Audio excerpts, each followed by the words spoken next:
another episode of the Barcata Podcast. I'm joined here by my very good friend, Carey. How's it going? Great. How are you? Good. It's been too long, since we've since we've had an opportunity to just like sit down and chat. I feel like whenever we cross paths, it's at something like really cool. We're always kind of busy doing something. Exactly. Yeah. Lots of events. We will bump into each other at all the community things going on. Yeah, for sure. So what are you up to now these days? Where are you at? Well, I'm, back for the holidays, obviously, Okay. but as you know, I recently returned from a couple months in Los Angeles Yeah. working on my production, Yep. and I'm actually heading to New York next week to start working on the next chapter of that. But home here for a couple weeks, sort of for Christmas. Very cool. So the name of the thing that you wrote was Blood Love. Blood Love. Yes. Yeah. And that started off like how long ago? 4 years. 4 years ago already? Mm-hmm. When was your first performance over at the Howard? In 2021. Okay. So we started writing it in August of 2020, sort of in the heart of all those lockdowns where a lot of people were kind of looking to do something, and it was actually kind of a good time to really start creating. Yep. The world was kind of, hunkered down, and so we had a lot of time and space to do that. Yeah. So we just dove in and started writing, and did the first production in fall of 2021. Nice. So how did that whole idea like come about? Like the story and the characters and Well, it's actually pretty convoluted. As you know, the way I really found my way back into this again is I opened the Howard, which is my theater that we had restored here in Oshkosh. And so I kind of found my way back into music again, I was just kind of programming all of the stuff there. We did a lot of concerts, we did some dinner theater, we did all kinds of things. We kind of tried a little bit of everything. And we did some cool stuff. We did some stuff that wasn't so great. And amidst it all, I was kind of thinking, I would like to do my own thing. Like, I think I can create something myself. And at that point, I wasn't planning on performing. I wasn't planning on writing the thing myself necessarily. And what it started with actually was my very deep love of Halloween and wanting to curate a really kind of more like high end, I guess, but just a little bit more sophisticated, maybe is a better word, Halloween party. Because, there's all the dive bars have a fun, and that's fun, right? That's all fun. But I wanted something a little bit more experiential and sophisticated, really. Yeah. So we did a black tie vampire ball in October 2019. And that was very well received. There was some original music written by other people. We had an all original fashion show. It was sort of like a party with a plot line. Like there was a little bit of a through line, but it really was more of a party. And it was so cool and it was so well received that I was like, I really want to turn this into more of an actual show. Yeah. And then the pandemic hit and everything kind of fell apart, and I sort of had to start over and build a team to work on this with me. And the first person I reached out to was Aaron Baim, who you know well, of course, is another hometown friend of ours. For sure. And talented musician, singer-songwriter. So we kind of connected, and then she said, both of us are, more songwriter singers. We're not, neither of us are anywhere near being music producers. So she said, yes, I want to help you with this, but we're going to need, a music producer to help us actually, get this all fleshed out. Yep. So she reached out to some friends in Los Angeles, and we worked with a couple and hit it off right away with Drew and his partner Snake. And so we actually just started writing songs kind of with this loose concept of doing a vampire show. Yeah. Almost more like a concept album, sort of. And then after we wrote a couple songs, we started to kind of put together we had some loose characters, and then we kind of started writing the plot line like almost after we wrote the songs. And now that we're further down the pipeline, when we write songs, they're much more intentional and they're really helping fill in that plot. But at first it was kind of just like, let's write some vampire music and see what happens. Yeah. Oh, that's so cool. And to see it all like come together and see you and others that we know, like, perform. Yeah. Like the whole setup that you have at the Howard was really cool. Like it was totally like an immersive experience. Yeah. Like actors were everywhere. They were above, they were behind you, whether you knew it or not.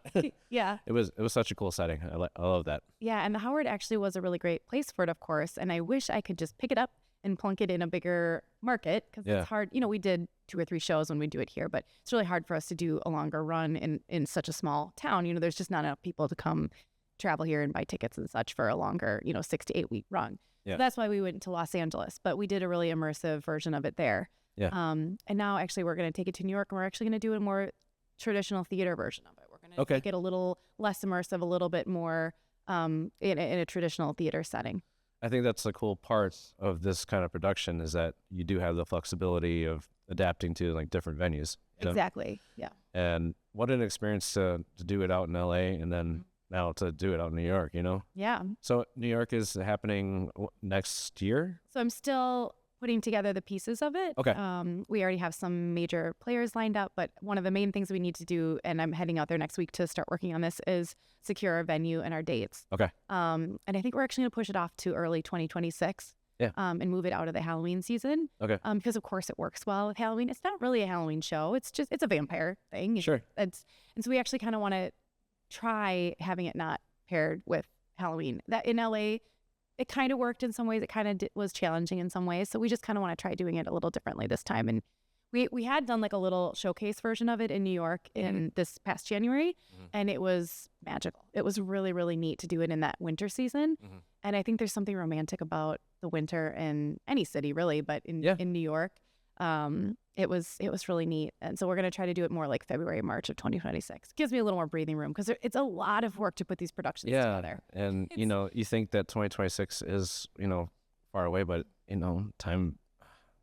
I don't know. Time. It's a blank. Right now, it's crazy. You can't keep up with it.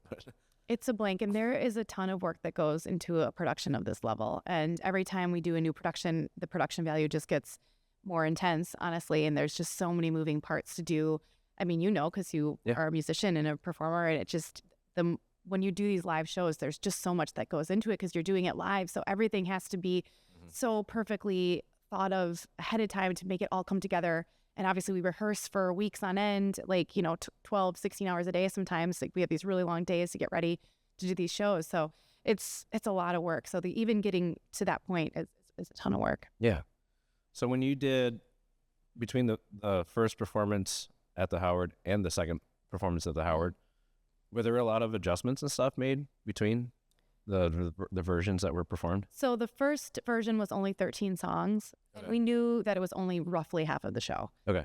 So basically then over the next year, we wrote the rest of the show. I think we did maybe like 22 songs or something. Currently the show's 25 songs. It is more of an opera style. It's pop and rock music, but it is supposed to be more of a sing-through style musical. So there's pretty little dialogue. It is mainly music. It's only 90 minutes, but it is pretty much 90 minutes of music. Which is a lot. Yeah. So every time we do it, we make changes. We have reordered the songs. We've rewritten songs. We've written new songs. We've taken out songs. And I already know that we're going to be doing quite a bit of that for this next version. Yeah. So yeah, every time it gets reworked and it's different every time. And that's just kind of the development process of, frankly, our ultimate goal is to try to work it towards Broadway. Yeah. And that's just the development process of a musical. The average, I've heard this, and I think it's accurate because it makes sense. The average time span to get a show to Broadway is about 10 years. Yeah. It just takes a lot of development. And the only way you can develop a live show is to do it. So it's not like a movie or a film where you can, recut it and re-edit it. And it's like it's a living, breathing thing. So you have to actually put on these productions. And that's why we do kind of short runs. Here we just did a couple nights. In LA, we did 6 weeks. In New York, we'll probably do about 6 to 8 weeks again. But you have to have to do that. And it just takes time. When you look at like Lin-Manuel, right? He's a great example. How old is he? He's got to be around, is he our age or a little bit older? He's a little older than us. Older. Maybe he's in the late 40s. So that's good. Yeah. But still, he's been writing these things for forever. Yeah. And now it's just starting to really shine. Yeah. It just goes to show like how much work and just how much creative people are even out there too in terms of what they're producing in content. You look at all our streaming services now, like, it has to be on Amazon, it has to be on Hulu or whatever it is. Like it's crazy. Yeah. It's so cool though. There is so much video content out there, and like full disclosure, I could probably rip all the televisions out of my house and not even own a television. I don't watch anything. I've seen nothing. I don't, it is just not my medium. Yeah. And I think we're seeing a resurgence of people, especially now that we're really, really fully out of the COVID thing. Like everybody's really pretty much back to normal. There's a few things that'll never really change, but maybe we're for the better. But for the most part, we're all pretty much back to our normal lives. Yeah. But I think people are really craving experiences where they can connect with other people and get out into the world and not just be behind our screens all the time. I think we're all doing a little bit too much of that. Even me, I'm on my phone too much. Yeah. But there's just so much, binging of Netflix shows, but that you miss so much human connection when you do that. And there's only so much that can translate through a screen. You need to really be in a room and experience that with other people to really feel the same feelings. For sure. You guys are Performing Arts Center season ticket holders too, right? Oh, yeah. I go to everything. Did you go to Mrs. Doubtfire? I did, yeah. Wasn't that awesome? It was cute, yeah. And didn't it hit differently now that we're parents? Yes. Yeah. I know. I was like, wow, this is, the message in this show is a little different now that I'm 41. Yeah. But it was cute. Yeah. And I see all kinds of musicals there. I'm sure you do too that I wouldn't probably typically otherwise go to, but we have the season tickets. So I just go to everything that I can. Yeah. And there have been some real amazing musicals that I've seen because of that. Yeah. It was cool, like the different, little adaptations to, modern day things from, gosh, we're going to date ourselves, but how long ago was that movie? Early 90s or something, right? Yeah, it was a little bit ago. Yeah. But that's cool. I hope that, there's more support for those kind of things, even at the base level, kids growing up, giving them opportunities. Evelyn just had a chance to do her first major theater production over at Lourdes, doing a middle school thing with them. It was a story based off of Alice in Wonderland. Was it Chase the Rabbit or something like that? Oh, okay. But she played the frog, so our cute little frog. Yeah, that's adorable. Yeah. And like you, I grew up doing all kinds of music things, and I did a ton of musical theater growing up, and that was always kind of my favorite thing to do. Yep. And I didn't really see a path for myself in that beyond high school. I did a little bit in college just for fun. Yeah. But it's so important to have those experiences when you're younger, and then it's interesting that has come back to be now what I'm doing, but I would have never expected. Never. Yeah.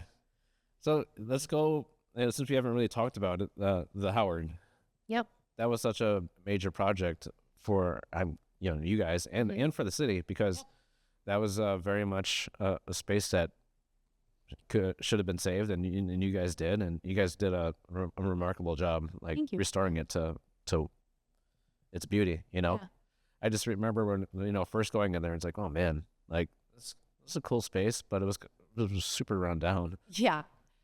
I mean, we picked that building up for fire sale basically. Yeah. Because Art owned it, and he just, he'd been doing some stuff with it, but it's tough. It's really hard to manage and maintain these old buildings, and they get really worn down. Yeah. And so it needed a lot of work. And doing that project was such a turning point for me. I'd recently moved back to Oshkosh. Yep. And like you, I had a major love of my hometown and wanted to come back to my roots and do something to help contribute to this community. I was very involved at the YMCA, involved in that new, downtown YMCA project, and I was on the board at the time. And, we're looking at this corridor of Washington Avenue, and it was just so blighted. I mean, it's getting so much better, obviously. Yeah. But, it's just, how can we help make this gateway and this really great little, corner of our city better? And the Howard kind of just stood out as a project that we could tackle, and it could be fun. And it had so much potential. I'm so good, and it's probably a curse for me because I go into these buildings with a little bit of magical vision. I go in there and I almost have a hard time seeing the problems with the building. I just see a vision for what it could be. Yeah. Because now I've kind of gotten into restoring old buildings. And that was the first one that we had done, and we got it listed on the National and State Historic Register, which is a whole nother rigmarole. I do not recommend it. Although it was important for this because we were if we're going to save this building, we want it to be saved for future the future. Yeah. I don't want to save it just to have it get torn down in 10 years or something. Yeah. So it was really important that we did that. But tackling a project of that scale, I learned a lot, made a lot of mistakes. I mean, it's impossible not to, but I'm really proud of how it turned out. And my team, I'm actually pretty uninvolved at this point there now. I was very involved for the first 2 years, but now I just have a great team running it, and I just get to go enjoy it once in a while. That's awesome. So when you're doing the whole historical stuff, for all that, Did you learn a lot about the building then too at the same time, or? Yeah, quite a bit. It had been an Eagles Club for a really long time, so that was the majority of the history of the building. Yeah. But yeah, there was lots of cool music acts that had been there, and a ton of people obviously have memories of that building. So it's fun having people reach out to us. A lot of weddings there, like everybody's mom, grandma, everybody got married there. So which is cool. It's like everybody has that fond memory. That's obviously such an impactful thing for so many people to have those, important things in their life. So yeah. And bowling downstairs. Yes. Yeah. Oh man, what was the painting on there before you guys prettied it up? Oh my gosh. Was it the Seven Dwarfs? There was some crazy mural that of course was not original. Yeah. And and people are, and I understand, I do, but people are very resistant to change. Yeah. And we majorly changed that building because we actually tried to make it more like it was in 1920. We had a lot of original photos. So particularly the first and second floor, we really restored to kind of the original. Yeah. And even the basement, while we took a little bit of a design liberty, we tried to make it feel more reminiscent of 1920s. Is it? But people were not pleased with that. Not everybody was so happy that we had changed the bowling alley that they were used to from the 80s or whatever, their era. Yeah. But what we really were doing is trying to make it more, original to what it was. No, it's absolutely gorgeous there. Like if you haven't had the opportunity to go there, go check it out. Yeah. You have winter hours now for the lanes? We're open now on Thursday and Friday nights. Okay. We close during the summer because, it's everybody wants to be outside in the summer, so we just don't bother doing summer hours. But we're open now usually through like April. Yeah, there's so many great little pocket spaces there. I mean, pockets, like that's a huge building, but even the available spaces there are super awesome. There are nooks and crannies everywhere. Yes. Yeah. Yeah. So that's awesome, and thank you to you and the family for bringing that back to life and everything. Yeah. Next door, are you guys planning on doing anything there with like the garden area? Well, it's just gonna stay as open space. We're not building another building. Like a paint art center? No. We we'll probably put some small structures on it, just as basically we want to be able to use it as a wedding adjunct, a ceremony space, or just so we can host events outside and have this pretty lawn. Again, we did tear down some old homes that were, honestly, we had looked at them and we wanted to restore a couple of them to use for various purposes. They were just too far gone. Sometimes old buildings really are too far gone, and it would cost way more. And you just like at that point, there's nothing hardly even original about the building. Yeah. So we did tear down a couple buildings one was, literally like the back of the building was falling off. Yeah. Again, like people were like upset that we tore down that apartment building. And I'm like, oh my gosh, like it was a condemned building. Really, like not everything. Do you want to go live there? Right. Yeah. I know that your like mom lived there in the 70s, like, and I know that's like very nostalgic for you, but it's too far gone now. Like, yeah. And so we did have to take down some buildings, but I think the resulting, landscape there now is really beautiful. And yeah. And shout out to Tim and Katie Neubauer. Oh my gosh. Well, that was one building that Corbett we House. Touch because we looked at that too and wanted to save it. And I was like, I can't take on that project. So I'm so grateful that they did. And it's so fun watching their photos that they're posting. And hopefully I can get a sneak peek of it at some point. I think they're slowly moving in, or they moved in, right? It seems like it. Yeah. Which is really neat. Man, that was such a project for them. Oh my gosh. When they've done it all themselves pretty much, which, hats off to them. Obviously we had Ganther doing the Howard, which it's a big project. It took us about a year, and I'm actually kind of amazed that we got it done on that timeline because it was a huge undertaking. For sure. We did. Yeah. Well, we'll have to get through that. We'll have to get Tim and Katie on here sometime and talk about their experiences. Yeah. So I don't do the work myself when I do historic renovations. So I've done a couple now, but I definitely am not DIYing it, and that's like a whole other thing that. So when you're talking about like the visions and stuff of like restoring properties and everything. Like, did you have like a major say in terms of how things looked? Like the Howard? Yeah. Well, a lot of this stuff. So when you do a historic renovation, you are somewhat limited by, there are a lot of rules about what you can do to a building if you're doing a historic project. But things like the interiors, particularly in the basement, they didn't really care too much what we did down in the basement. Okay. It's definitely the exterior facade. They're very particular about what you do to any exterior. So that was a lot of work. We had to get a hand, and also we had to like kind of bring the building up to 2020, well, at the time, 2018 standards. But, so we didn't, it was very handicap unfriendly. And it's still not perfect, but we tried to make it better. We added an elevator, which was almost impossible. I'm actually still amazed that we were able to. That's pull it right. off. Yeah. But there was no way to access any of the floors. Like, it was just very, very wheelchair inaccessible. So it's still not perfect, but it's pretty good now. Yeah. You can get into all the main spaces. It's just, like you said, there's so many little like niche things, and it'll be like 3 steps down or something. Like, it's just, there's no way we can make it perfectly accessible, but that's just, how old buildings are. Yeah.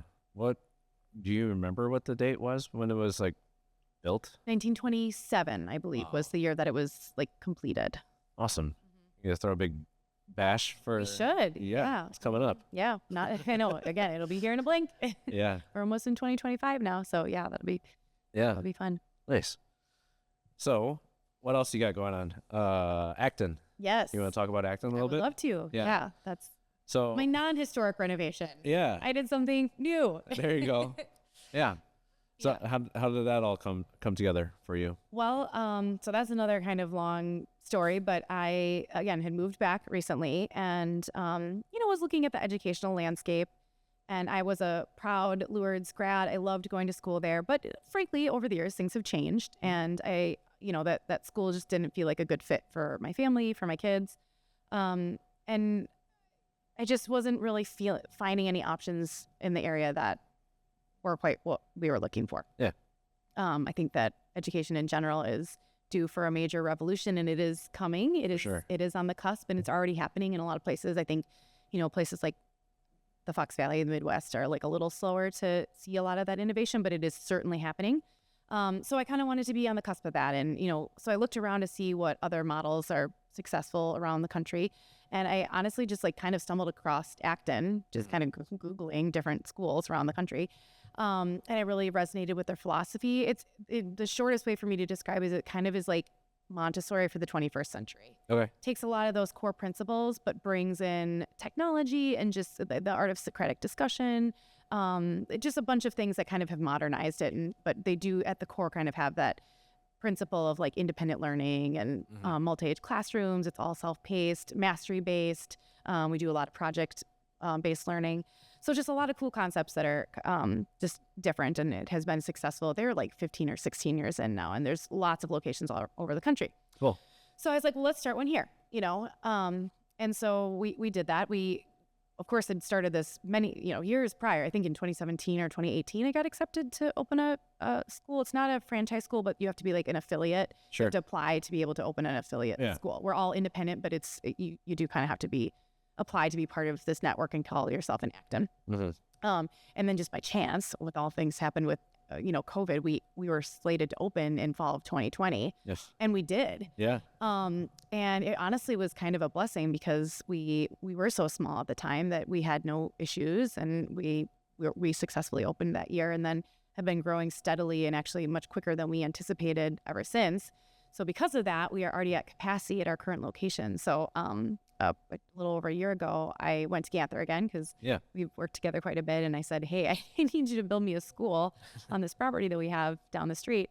And that's what we've done. And now the school it's done. We'll be opening doors and moving in during the winter. So we'll just be in there in February. Very cool. Yeah. I mean, I love going to Lourdes too. Like my 2 older kids are going there right now. Marie's and 3K for the time being. But, we've often thought about exploring those kind of options, So, like, what would you say to, like, those parents that are kind of like, seems like a really cool idea, but not really sure, Because it can be a big leap, but maybe it could be the best leap, for that kid. The reason why it's a huge leap is, I mean, of course, there's always just the leap of going to a different school, even if they're fairly similar schools. Yep. But it is a very non-traditional model, and none of us are used to that model. So I think it's actually hardest on the parents because it's just, there's a lot of letting go of the tradition of what you were used to, and that's kind of the whole point of it. But it is kind of a scary process for parents. We're really pushing them to kind of let go more and trust their child to grow and develop and fail, frankly, just giving them that latitude to do that. But it's kind of a scary process because it's just not the traditional model. And the metrics are different, and it just looks different. But I will say the kids there are very happy. Of course, people leave and it's not 100%, but the kids that have, and we've got quite a handful of kids that have been there since day one. Oh, cool. Including my daughter, and now my son is there, but he was too young when we opened. Yep. And they love it so much that when they get to like vote on different rewards, because it's almost like a little mini democracy. Like they kind of get to like self-run, particularly the older kids now. But the whole thing is kind of like very democratic in a way. It's kind of teaching them that like agency from a really early age. So they kind of get to vote on their own rewards. And like multiple times they've said they want to just sleep over at school. Like they don't want to leave school. They love it so much. Like they don't want to leave. Like when I pick my kids up, they're annoyed if they're not the last ones to leave. Sure. And you're like, so the kids love it there. Like they're really happy. Yeah. And to me, that's honestly one of the most important things. And then I can see that they're growing and, being, of course you want them to read and write and all the basics, of course, but it's so much more than that. It's just like developing into these like amazing little people and just like seeing them become really independent and, feel really confident in that. Mm-hmm. So your daughter and son go there now? Mm-hmm. Yeah, they're both there. And then your 2 nephews, right? Yeah, they're there as well. Yep. Yeah. Yeah, so we have a little family Nice thing there. Yeah, and then Sharon, our director, who's my best friend, her 2 kids go there now too, and there's a lot of families that are there. So we'll have a couple kids from the same family. So we have a good network already that we've built of really strong families. Yeah, that's very cool. But we're small and we're intended to be small. Like that's kind of the whole micro schools in general are kind of a thing. I get it. Like it's hard. The scalability of schools is really challenging. We have to educate all these kids.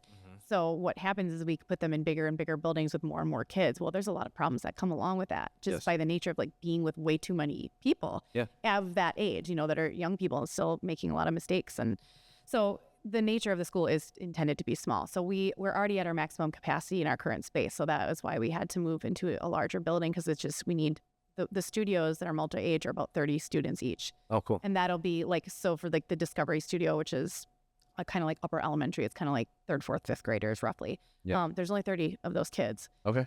So it's just, it's small. So how many, what's the oldest grade that you have there right now? Right now, we just opened our middle school. Just opened it. Okay. Mm-hmm. So, and eventually we will have a high school. So the new school is basically 3 pods that are kind of in this like semicircle kind of shape. Yeah. They kind of each have their own. We call them studios. Yep. And the high school studio is roughed in. We just left it kind of raw space. So we can't quite anticipate what our high schoolers are going to need or want. So we're like, we're going to build it and just kind of leave it raw, and we can build it out to really fit those students once we have them. School kind of has to organically grow with our kids as they age up. It'd be really hard to start a school of really independent learners, particularly at those upper levels. Because if you've been in a traditional setting for 10 years or whatever, and then all of a sudden you try to put like a freshman in high school in this like independent, they're just not going to know what to do. Like they're going to be like, I'm so used to being told exactly what to do and exactly how to complete my assignments, and all the deadlines are given to me. Like they wouldn't honestly be able to function. So we kind of need to like grow the school organically, and then you can bring in a new student in once you already have an established studio. But like you have to kind of establish the studio with kids that already have been like in that model. Yeah, super cool.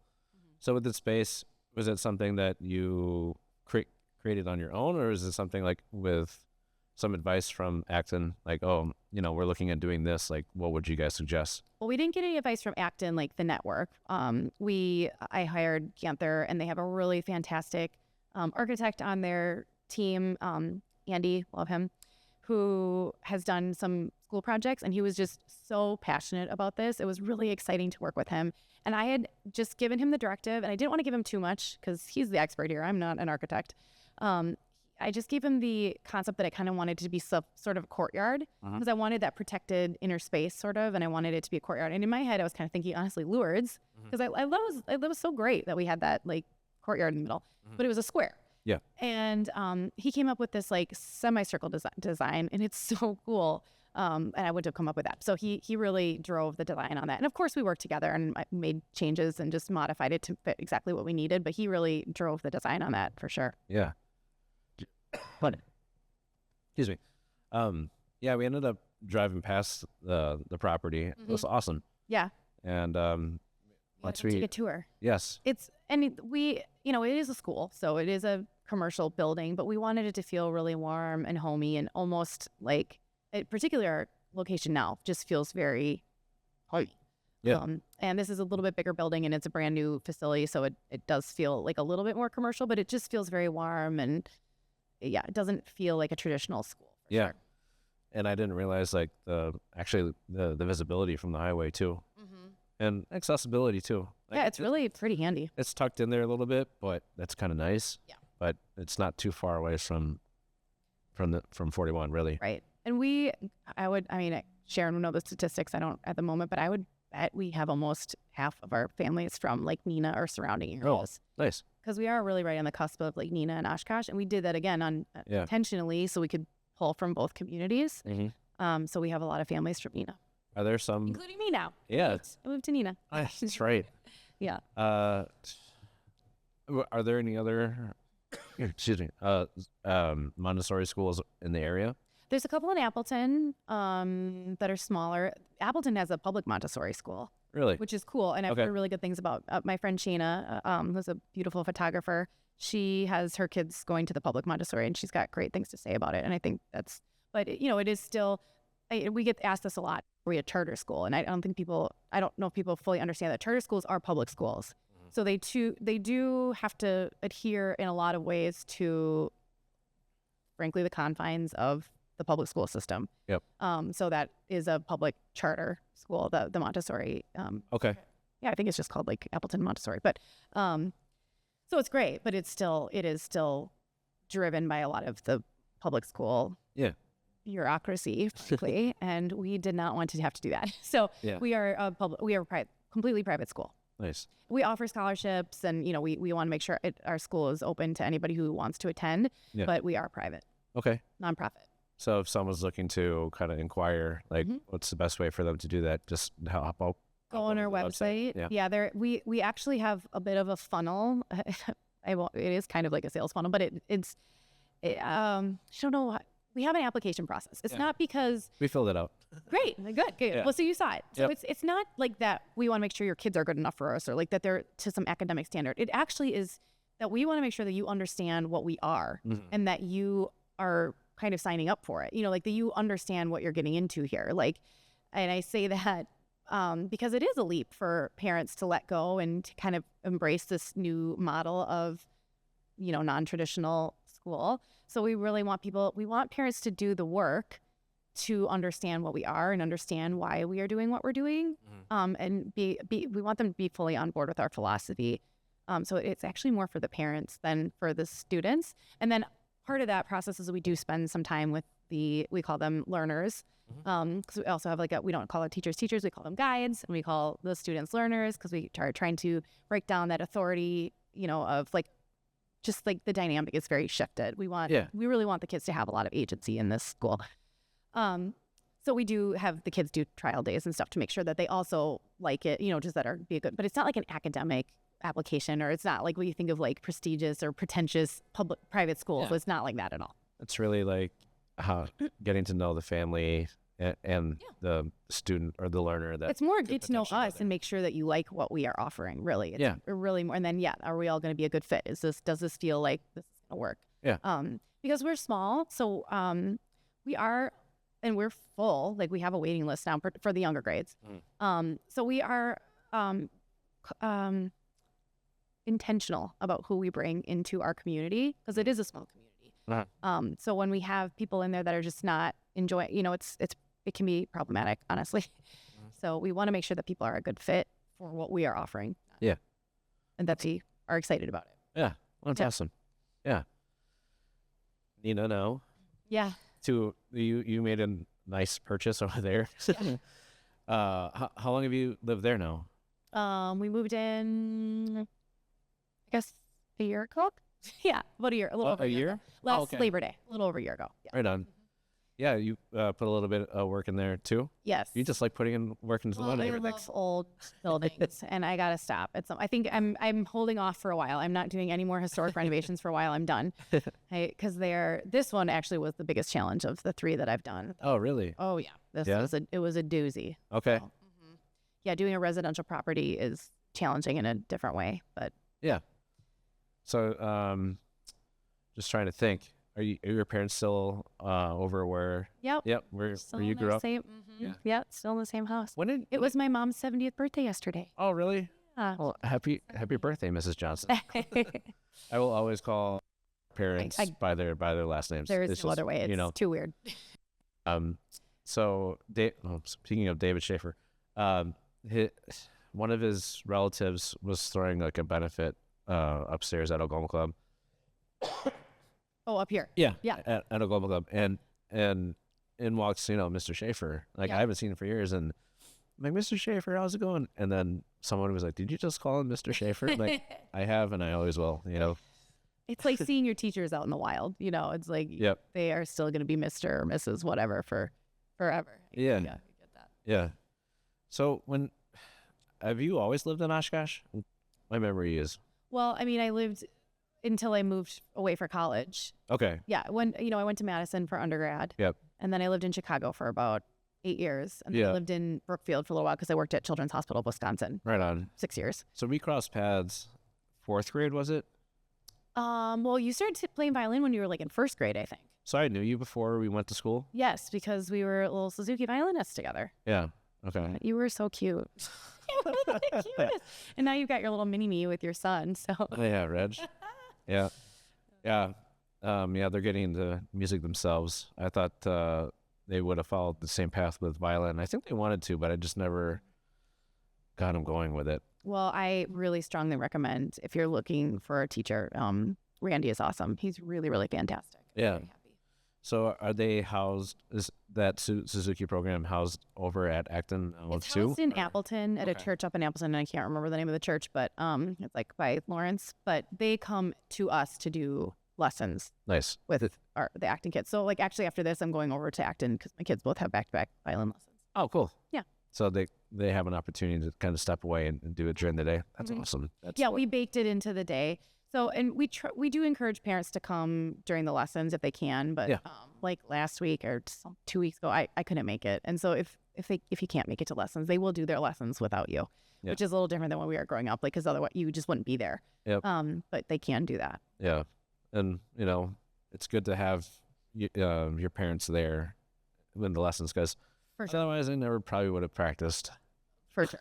But, for you and I, it's help. I mean, I obviously still play violin, so it's pretty easy for me to, especially at these early levels, like get Sure. my kids going and practicing, even if I'm not at their lesson. Yeah. And then at some point they'll be pretty independent. They won't need me there anyways. I mean, like when you get older, Yep. I would either take myself or my mom would just drop me off. So at some point, like there is this transition where you don't really need your parents there anymore. But Yeah. my son's only 6, so he definitely needs Yeah. a little more hand-holding. Martha's already actually getting pretty independent with it. She's pretty good.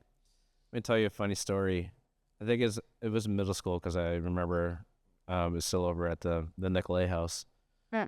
And, my parents are doctors and, they came home at like a, pretty specific time, like 4 or 4:30. And I got into a habit of like pretending I was practicing. So I knew like, they're coming and then like they'd come in and be like, oh, this is great. Marlo's practicing and stuff. And then my papa fooled me once where I don't know how he did it, but he saw me like running to my violin and like starting to practice and he's like, oh, It's on to you. this is how it's been going, huh? I love that. Yeah. I mean, I was the world's worst practicer. So it's amazing that I kept playing all those years because I never practiced. Yeah. No, I think that's such a great thing too, the Suzuki program. So I'm glad that you brought that up today, that there's an option for people that want to go that route. Yeah. Because it does teach you a lot. And It's so great. yeah. I mean, it's such a good like life skill and just the foundation that it has given me as a musician. I mean, I would be a totally different person if I wouldn't have, and I started, how old were you when you actually started? I was 3. You beat me there. I think 4 or 5, something like that. It's bonkers. Yeah. My mom was totally off her rocker, but Yeah. just to make it like I was 3, my sister was 4, and my brother was 5. So she was like, okay, that was too early. Oh, that was still too early. Yeah. And now I've done it with my kids. Probably like 5 or 6 is probably Yeah. fine. But it's super cool to kind of think back and look at those kids that get up there. Like, in this, it's all about the experience too, like getting them involved with that whole process of Sure. getting up in front of everyone, performing, even if it's a Mississippi hot dog or whatever it might be. just that little bit, like, oh, that's awesome, you guys did it, so. Suzuki really foundationally is very similar to the Acton philosophy. And I think that's why they work really nicely together. And it's nice that we're doing both programs because they just like are a really natural fit with each other because there is such a, independence to the Suzuki method and just fostering kids in that way and starting really early. And just like, so my kids go to Suzuki camp now, which I love so much. It's like the highlight of my summer. It's so fun. And my mom comes with and we just have a blast. We probably have more fun than the kids do, honestly. But I got really teared up going to that final concert that they do at the end of the week, and they start with the older kids. And some of these kids are phenomenal players. I mean, some of them are going to conservatories and going on professionally. And so they start with the older kids and they slowly work their way down and then eventually get to the little pre-twinkler, which my son was just starting at that point. So I had to actually go up on stage. And I just got really choked up like watching that. It's really powerful. Yeah. To see the younger kids learning from the older kids and the older kids having that experience. You learn a lot from teaching younger people or just modeling for younger people. So in a lot of ways, that is very similar to the Acton philosophy. And it's so powerful. It's really, really cool to see. Very cool. Where is that camp? Is it still? It's still in Stevens Point. I was going to say. Yeah, it's the oldest and I think still the biggest Suzuki camp. It's certainly in the States, and it's great. That's it was awesome. smaller than when I was there in the 90s. It was huge, and I think it took a dip, obviously, during COVID. But this year was pretty strong. There was a couple hundred kids there, and it was great. It's really, and like the building's the same. So it really still feels very nostalgic for me to go back to Suzuki camp. It's cool. The final concert was in the gym, right? Big gym? Well, now they have it in a hall. Okay. I'm blanking. It's a little bit off-site. But yeah, it used to be in the gym, which was kind of funny. But now they have it in a concert hall. Yeah. I'm just picturing the pictures of Terry Porter in the gym, right? And he was like the big NBA player that went to school there. And stuff. Yeah. Yep. Yeah. All these things that are, I'm so glad that it's still going. Very full circle for me to be going to Suzuki camp with my kids now. It's just really fun. Yeah. So you did piano, violin. I'm the worst piano player. It just never clicked for me. I'm the worst. And I love Mrs. Leschke. I do actually call her Julie. She is one that has transitioned to me. Like I can call her Julie. Oh, yeah. But because she's worked for my dad for a long time and just so I still see her fairly regularly. And I remember one day I showed up to my lesson and I was probably like in high school, and she's like, if you're not going to practice, like don't bother coming because you're wasting my time and you're wasting your time. And I don't know. I was the worst, but I think she's forgiven me now. Yeah. Then, do I remember correctly? Did you dabble with a cello a little bit? I tried. You tried? In my 20s, I started taking Suzuki cello as, an adult. And I couldn't do it. It was like giving me carpal tunnel. Like it just did not translate. I even had a 3/4 size cello and I could not play it. Yeah. Really. I played a little guitar. That was the other thing I dabbled with. But violin really is like my only instrument that I actually can play of any, And I've been taking lessons again. I took lessons with this really sweet German lady from the Orlando Philharmonic down in Orlando. She's so awesome. Nice. So she's helped me get back to speed. I don't know if I'll ever play at the level that I played when I was in high school. I just don't really have the time, or I don't know. It's fine. Yeah. But she's gotten me back to a decent level again. That's awesome. Yeah. I play a modified version of Paganini in my show now. Yeah, that's I play violin quite a bit in my show, and this year we really made it a much bigger element in the show. I said to Drew, my primary writing partner, I was like, we're either putting it in the show or we're taking it out. Like it can't just be like this. It needs to either really be part of it. And so he was like, let's go for it. So I was like, all right, I got to take some lessons. Did you play? Was it was it mic'd up? It's an electric. Oh, it's an actual electric. It's an electric. Okay. Yeah. It's a Zeta, but it's an acoustic Zeta. Oh, got it. An amp. Just a plug-in. Yeah, plug-in. Yeah. Yeah.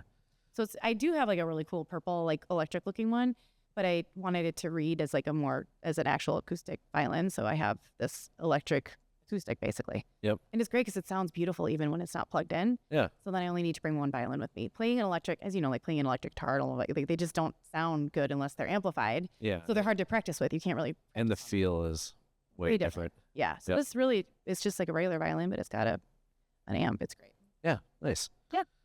So have you been writing anything else other than like the kind of focusing on your production and stuff too? I have so many irons in the fire that I really have to just focus my efforts on Blood Love. So all my creative energy really goes into that show. Nice. Didn't you release something?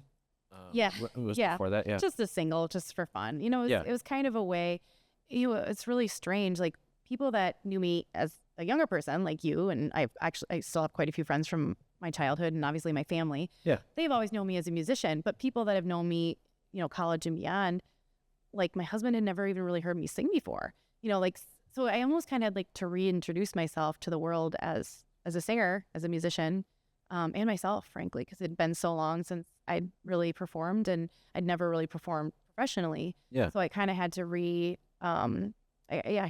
reintroduce myself, redefine myself a little bit.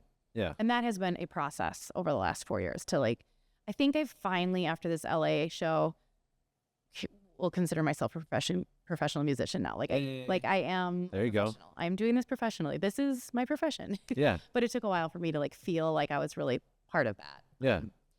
But imposter syndrome has been rough for this. But you kind of got to get your sea legs again. But it's been 4 years, so now it's time. Yeah. No, you're doing it for sure. I am doing it. I'm literally doing it. So. Yep. I know I shared this memory with you from the second performance that you had at the Howard, but I was just all in awe. Like at the very end, like the first person to jet out of their seat was your dad, and he was like the loudest clapper, and just the support that you and we receive from our parents is just remarkable. Yeah. So me choked up. Yeah, my dad's a really incredible person, right? He's very successful, and but it's been really sweet to see how supportive my parents are, and I think they're like the only parents in the world that were like disappointed that I didn't go to music school and went to nursing school instead. Because everybody just thought I was going to go to music school. Like I had a scholarship. I was supposed to go to Lawrence. I was going to do violin and vocal performance. Like everybody thought I was doing that, and I was like, I don't really want to do that. I didn't see a career for myself. I didn't want to like play in an orchestra. I definitely didn't want to be a music teacher. Like obviously I love acting, but like that is not my calling to like work with kids in that way. And I didn't want to like play gigs like as a singer. Like it's just tough. It's a grind, yeah. I just did not see a path in music for myself. And at 18, I definitely didn't have the maturity or any of what I needed to do what I'm doing now. Like there's no way at 18 I could have done what I'm doing now. But this is really what I want to do. It's like, so my character in the show is very thinly veiled version of me. She is me. She is like, I say she's like my Lady Gaga. I can't perform music that tells my story as Carey. I can't. It's just, that isn't the kind of performer I've ever been. But I can be Valerie and tell those stories as Valerie.